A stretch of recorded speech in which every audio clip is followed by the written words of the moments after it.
तो गाइस आज हम रॉबिन्स का जो फर्स्ट चैप्टर है उसमें जो सबसे इम्पोर्टेंट टॉपिक है पैथोलॉजी कैल्सिफिकेशन उसके बारे में पढ़ेंगे। तो पैथोलॉजी कैल्सिफिकेशन दो तरह के होते हैं, डिस्ट्रॉफिक कैल्सिफिकेशन, मेटास्टैटिक कैल्सिफिकेशन।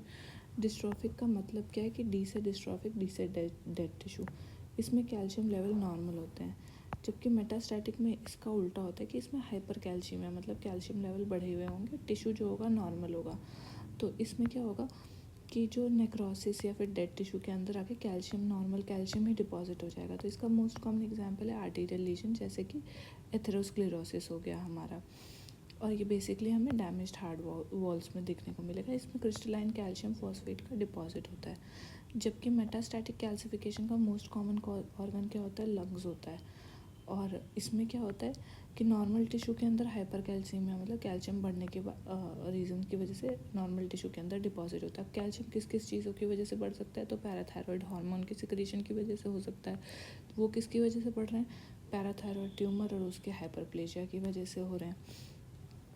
दूसरा हमारा क्या हो रहा है कि बोन डिस्ट्रक्ट होकर उसमें से कैल्शियम निकल के जाके डिपॉजिट हो रहा हो, जैसे कि पेजेट्स डिजीज़ में होता है।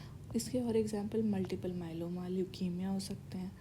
और विटामिन डी जो होता है वो हमारे इंटेस्टाइन से कैल्शियम अब्जॉर्प्शन कराता है। तो जब विटामिन डी का इंटॉक्सिकेशन हो जाएगा या फिर सार्कोइडोसिस हो जाएगा तो उन केसेस में भी कैल्शियम बढ़ जाएगा हमारी बॉडी के अंदर और वो जाके डिपॉजिट हो जाएगा नॉर्मल टिश्यू में। किडनी का काम भी होता है हमारे कैल्शियम मेटाबॉलिज्म को मेंटेन करना। तो जब हमारा किडनी जो है फेल होने लगेगा तो भी सेकेंडरी हाइपर पैराथायरॉयडिज्म हो जाएगा, जिसकी वजह से कैल्शियम डिपॉजिशन होगा। तो ये सारे इंपॉर्टेंट पॉइंट्स हैं। अब हमारे ग्रॉस मॉर्फोलॉजी कैसे दिखाई देगी, तो ग्रॉस में हमारा ग्रिटी मतलब खुरदरा सा अपीयरेंस दिखाई देगा।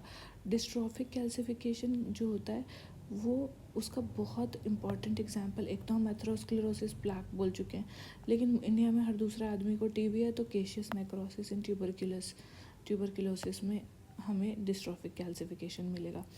और जब हम माइक्रोस्कोपी में देखेंगे तो डिस्ट्रॉफिक कैल्सिफिकेशन कैसा दिखाई देता है, बेसोफिलिक डिपॉजिट की तरह दिखाई देता है।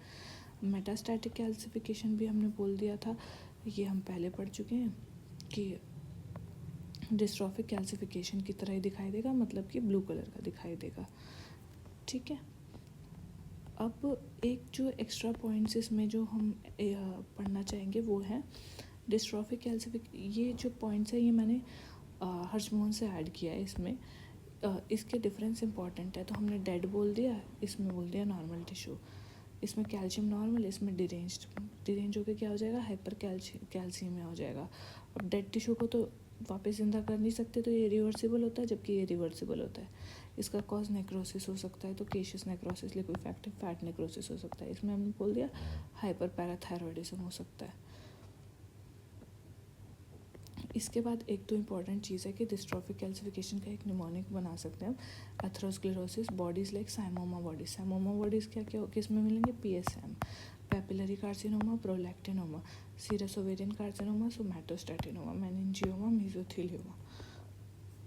सी से केशियस नेक्रोसिस, डी से डैमेज्ड हार्ट वॉल, ई से एंजाइम। Thank you guys.